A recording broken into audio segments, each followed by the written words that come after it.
We often picture ancient cities, thriving with lush resources everywhere. But today, let's dive into the reality of Babylon. Yeah, it wasn't some mythical garden spot. Not at all. This was a real bustling city that popped up in a really arid valley, a real testament to human drive, actually. We're talking legendary wealth, the kind that just, well, echoes through history. And what's really fascinating is how the wisdom behind that wealth, especially the money stuff, still feels relevant today, even though the city's just dust now. Right. And here's the twist. This wisdom, it doesn't come from ancient scrolls, not directly anyway. It comes from these engaging stories, parables set in Babylon, but written, get this, in the 1920s. It's quite something how sticky those stories are. George S. Clason, by framing these core financial ideas in relatable narratives nearly a century ago, he really made them accessible. It's that storytelling power. Exactly. And that's really the core of our discussion today. This deep dive is all about those key financial principles Klassen brought to life in The Richest Man in Babylon. We're drawing from the audiobook you can find over on YouTube. Yeah, these aren't dry theories. They're practical tips, wrapped up in good stories, Makes them easier to remember, I think. definitely. Hmm. And, connecting this to our listeners, Yeah. you listening now, you probably share that same goal as the ancient Babylonians and Klassen's readers. You're interested in building a solid financial footing. Yeah, understanding those basic rules for managing money well, wherever you're starting from. Right. Whether you feel like you know a lot or just a little. Absolutely. And that's what we're aiming for today, giving you a clear path to grasp these vital concepts without getting totally bogged down in, complicated finance speak or tons of data. We're basically distilling the essence here, pulling out the most important, actionable bits. So the main source we're digging into is that audiobook, The Richest Man in Babylon by George S. Clason from the Illustratus YouTube channel. And it's important to remember, Classen wasn't like an archaeologist digging up Babylon. He was a publisher, actually founded the Classen Map Company. Oh, really? I didn't know that. Yeah, even published the first road atlas of the U.S. and Canada. Pretty interesting background. Then in 1926, he starts writing these pamphlets, using ancient Babylon as a backdrop to teach timeless ideas about saving and getting ahead financially. Huh. And people like them. Oh, yeah. Banks, insurance companies, they started distributing them widely. The book itself is basically a collection of those popular parables. Okay, so our mission today, pull out that essential practical money wisdom from Klassen's work, lay it out clearly, make it engaging, specifically for you listening. But hang on, before we jump into the principles themselves, let's just quickly set the scene. What was Babylon really like? Yeah, good point, because that romantic image we have, lush gardens, resources everywhere, it's mostly wrong. Geographically, he was on the Euphrates River, sure, but in a surprisingly flat, dry valley. Resources were pretty scarce. Not many forests, no big mines, not even much building stone nearby. And the rainfall, not reliable enough for farming on its own. Okay, let's picture that. A major city thriving in what sounds like a pretty tough spot, almost like Yuma, Arizona today. Hot, dry. Exactly. Their wealth wasn't just lying around. They had to create it. Their main assets were fertile soil and river water. That's it. But their engineering, that was the game changer, right? Irrigation, drainage, some of the earliest known, apparently. Absolutely groundbreaking. They figured out how to divert the river, manage the water, and cultivate crops on a scale nobody had seen before. Right. Think about that. In a place with few natural gifts, they engineered abundance. That really shows their ingenuity, doesn't it? Creating wealth through sheer effort and smarts. It does. And, despite wars and conflicts, their leaders were often known for wisdom, for being entrepreneurial, for justice, not just fighting. And the city itself, eventually, it just faded away. When the energy left, it became ruins. Until archaeologists rediscovered it, yeah. Dug up pottery, bricks, found that Babylon was just one layer in this whole region full of ancient settlements. Evidence of really sophisticated civilization going back like 8,000 years. Wow. Pioneers in engineering, astronomy, math. Finance, even early forms of it. Written language. They were advanced. They even documented a solar eclipse so accurately that modern astronomers could date it precisely, linking their calendar right to ours. Incredible. That confirms just how long and how developed their society was. And even though the city fell, that accumulated wisdom, especially about managing resources and money, it kept resonating. Which brings us right back to the core of today's deep dive, the 7 simple rules for acquiring money. As Clayson presents them in the source, these are like the building blocks of that Babylonian wealth. These are the key takeaways Clayson pulls from his stories. Let's just list them out quickly. First, start thy purse to fattening. Basically, save at least 10% of what you earn. Okay, simple enough. Second, control thy expenditures, meaning live on 90% or less of your income. Got it. Third, make thy gold multiply. Invest your savings wisely. Makes sense. Fourth, guard thy treasures from loss. Protect those investments. Crucial. Fifth, make of thy dwelling a profitable investment. Interesting one. Yeah, we can maybe touch on that. Sixth, ensure a future income. Planning ahead. And seventh, increase thy ability to earn. Okay, 7 rules. Let's dig into the first one. Start thy purse to fattening. This is where we meet Arkad and his buddies, Bansir and Kobe. Right. They're working hard, putting in the hours. But totally frustrated, right? Right. Because they just weren't getting ahead financially. Sound familiar to anyone? Yeah, probably. It highlights that thing where just working hard isn't always enough if you haven't figured out how to manage the money you do make. Exactly. So they go to Arkad, the rich friend, looking for answers. And Algamish, the moneylender who mentored Arkad, gives this key advice. A part of all you earn is yours to keep. Specifically, at least a tenth. It sounds almost too simple, doesn't it? It does, but that's the beauty. It's simple, yeah, but it's powerful. And the kind of counterintuitive part is when Arkad actually started saving that 10%, he found he got by just fine on the other 90%. Right. It challenges that feeling that we need every single cent just to survive. Exactly. The story suggests that once you build that saving habit, the gold, the wealth, it starts to come to you more easily. It starts to accumulate. So for you listening, really think about this first step. Just prioritizing yourself financially first. Setting aside that minimum 10% from every paycheck, every bit of income. Imagine the cumulative effect. Doing that consistently, no matter how much or little you make right now, Yeah. it's the seed, really, the starting point for potential growth. Okay, principle number 2, control thy expenditures. This is where Klassen drops that line. Necessary expenses will always grow to equal our incomes unless we protest to the contrary. Oof. That's a sharp observation about us humans, isn't it? It really hits home. It's so easy for spending to just expand when income goes up. Lifestyle creep, they call it now. Right. So Clayson brings in budgeting here.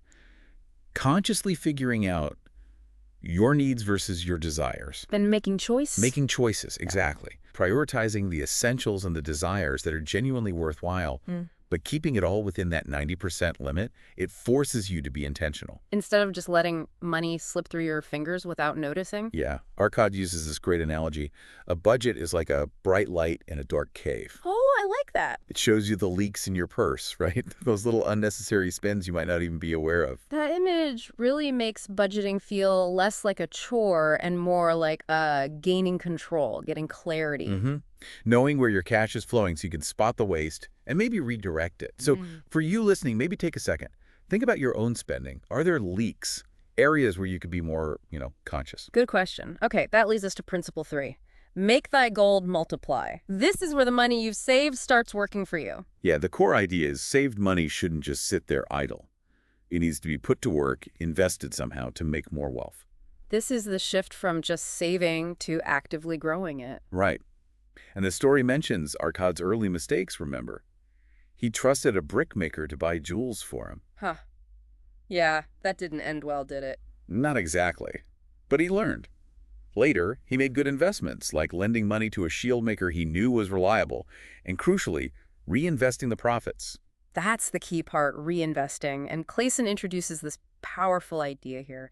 Wealth isn't just the coins in your hand right now. It's the golden stream that continually floweth into your purse. It's about setting up systems that generate ongoing income. Like compound interest, basically. In essence, yeah. Even in a simple form. There's an example of a farmer investing 10 silver pieces and seeing it grow significantly over time because the returns kept coming in. Shows the power of compounding, even way back then. Exactly. Your savings are like seeds. Nurture them carefully, invest them wisely, and they can grow into something substantial. So for you, start thinking of savings not just as a pile of cash, but as potential income generators. How can you put that money to work? Which flows perfectly into principle 4. Guard thy treasures from loss. Because all that effort saving and investing, it can go up in smoke if you're not careful. This is all about risk management. Arcot's bad first investment, the jewel thing, that's the cautionary tale. Don't give your money to a brickmaker to buy jewels. Pretty much. Oh. Or more broadly, Mm. don't invest in things you don't understand and seek advice from people who actually know what they're doing. The advice was, counsel with wise men. Seek the advice of men whose daily work is handling money. Makes sense. Talk to the experts. And Clayson also warns against chasing usurious rates of return, calls them deceitful sirens. Like those too good to be true investment schemes. Exactly. Predatory lending, high-risk ventures promising impossible returns. If it sounds way too good to be true. It probably is. Right. So this principle is about being cautious, doing your homework, getting good advice, not just gambling or chasing unrealistic profits without thinking about the downside. So for you listening, it's a reminder. Be careful, do your due diligence, and don't be afraid to ask for help from qualified people. Okay, we're going to skip ahead slightly, past principles 5 and 6 for now, and jump to number 7. Increase thy ability to earn. Ah, yes. Because saving and investing are great, but boosting your actual income, that can really speed things up. It really adds fuel to the fire. This is the proactive part of building wealth. Not just managing what you have, but actively trying to get more. Clayson stresses the importance of having strong, definite desires, not just vague wishes, but real, tangible goals. Because that provides the motivation. Exactly. And Arcot's own story is the example here. He became a really skilled scribe, right, through hard work, focus, persistence. And his earnings went up because of it. He didn't even have to constantly ask for raises. His value increased. Precisely. It shows the power of investing in yourself, in your skills. Continuous learning, getting better at your craft or profession. The more valuable you are, the more you can potentially earn. Simple as that. Yeah. So for you, think about ways you could improve your skills, gain new knowledge, make yourself more valuable in the job market or in your business. What steps could you take? Good food for thought. Now, inside the book, there's another really useful part that boils these ideas down even further. The 5 laws of gold. These come through the story of Arcot's son, Nomasir. Yeah, these are like concentrated wisdom. And what's interesting is how they basically echo the 7 principles we've talked about, just in a punchier format. Okay, let's run through them. Law number 1. Gold cometh gladly, and in increasing quantity to any man who will put by not less than 1/10 of his earnings to create an estate for his future and that of his family. Okay, that's principle 1 again. Save 10%. Exactly. Law 2. Gold laboreth diligently and contentedly for the wise owner who finds for it profitable employment, multiplying even as the flocks of the field. Principle 3. Make your money work for you through investing. You got it. Law 3. Gold clingeth to the cautious owner who invests it under the advice of men wise in its handling. Principle 4, and seeking expert advice. Guard your treasures. Law 4. Gold slippeth away from the man who invests in businesses or purposes with which he is not familiar, or which are not approved by those skilled in its keep. Don't invest in stuff you don't understand. Another echo of Principle 4. Right. And the 5th law. Gold flees the man who would force it to impossible earnings, or who followeth the alluring advice of tricksters and schemers, or who trusteth to his own inexperience in romantic desires and investment. Avoid those get-rich-quick schemes. Be realistic. Back to guarding your treasure and avoiding bad advice. Exactly. So you see how these 5 laws just neatly wrap up and reinforce those main ideas, all framed through Nomasir's journey to learning them. Really drives home how fundamental these concepts are. They really are enduring truths. Okay, so we've got the principles, the laws, but Clayson also hits on something that can derail everything. Procrastination. Putting things off. This comes up in the story, Meet the Goddess of Good Luck. Yeah, this is a great section. The idea is that good luck, financially speaking, usually follows when you seize an opportunity. It doesn't often just fall in your lap otherwise. So luck favors the prepared and the decisive. Kind of, yeah. The stories in this part show people missing out on profits because they hesitated. They waited too long to act. Like the merchant who wanted new robes before making a deal. Right. Or the buyer who delayed on buying sheep at a good price. Both regretted it later because they just paused. They procrastinated. Exactly. Clayson highlights this procrastinator tendency, failing to act when a good chance comes along. It's a reminder that knowing stuff is great, but acting on it promptly, that's often where the benefit comes from, especially with money. So for you listening, the message is, be decisive. When a solid opportunity comes up, don't drag your feet unnecessarily. Hesitation can be costly. Very true. And then there's the big one, bet. Clayson doesn't shy away from it. He tackles it head on in The Camel Trader of Babylon. and through those cool fictionalized clay tablets. Right, the story of Dabasir. That one's powerful. It really is. He's a camel trader, gets deep into debt, ends up basically enslaved because of his overspending. But then Sierra asks him those questions about having the soul of a free man versus a slave. That lights a fire under him. That's a profound moment. The idea that your mindset, your determination, defines your freedom more than your current situation. Davsir starts seeing his debts as enemies to be beaten. And his plan is so clear. Amazingly clear and effective. He decides 20% of earnings go to pay off debt, live on 70%, and save 10%. Hang on. Have 10%, live on. Well, 70% plus the 20% debt payment. That adds up. It connects right back to the first principle. It does. Control spending, save a portion, and have a plan. And the story shows his progress through those clay tablets, how he deals with creditors, how the debt shrinks. It's methodical. And there's that real-world connection mentioned, right? Professor Shrewsbury in the 1930s. Yeah, apparently he wrote a letter included in some editions saying he and his wife used Davasir's exact plan, 70-2010, to get out of some serious debt they were in during the Depression. Wow. That just proves how practical and timeless this stuff is. Absolutely. So if you're dealing with debt right now, Davasir's story offers, well, hope, but also a really concrete strategy.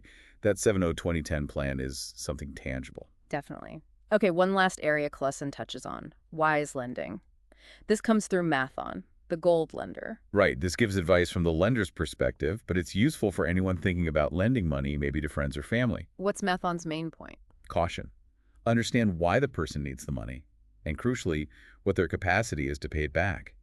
He favors loans backed by property or clear earning ability. So not just lending based on sympathy. Not if you want your money back. He warns against lending to people with no obvious way to repay, unless maybe some reliable friends guarantee the loan. Protect your own treasure first. Exactly. Even when you want to help, you need to be prudent. Avoid risky situations that could hurt your own finances. So if you're ever asked to lend money, Mathon's advice gives you some good things to consider to make a wise decision and protect yourself. It all circles back, really, to understanding these core ideas about managing money, growing it, and protecting it. Okay, so as we wrap up this deep dive, let's just quickly hit those key takeaways again. Building lasting wealth, Babylonian style, comes down to consistently saving, At least that 10%. controlling your spending, Living within your means, that 90%. investing wisely, Making your money work for you with good advice. protecting your assets, Avoiding unnecessary risks and bad deals. and always looking for ways to increase your ability to earn more. Yeah, investing in yourself. These aren't just old stories. They're timeless principles that absolutely apply today. Clausen's book is still popular for a reason. And those success stories, like Professor Shrewsbury's, show they work. So for you, our listener, maybe just pick one or two things from today that really clicked for you, and think about taking one small, concrete step this week. Could be starting that 10% savings habit. Could be tracking your spending for a few days to find those leaks. Maybe looking into some simple, low-risk ways to start investing. Just one small action. And it's kind of amazing to think about the long-term impact of these simple ideas, right? If people in an ancient city, in a dry valley, could build immense wealth using these concepts, What could they do for you today with all the opportunities and tools we have now? it really makes you think. True wealth isn't just the number in your bank account. It's about understanding and applying this kind of financial wisdom consistently. Well said. And look, if this conversation sparks something for you, definitely check out The Richest Man in Babylon itself, or look for other resources on these basic financial principles. Think about how you can mesh this ancient wisdom with modern tools and strategies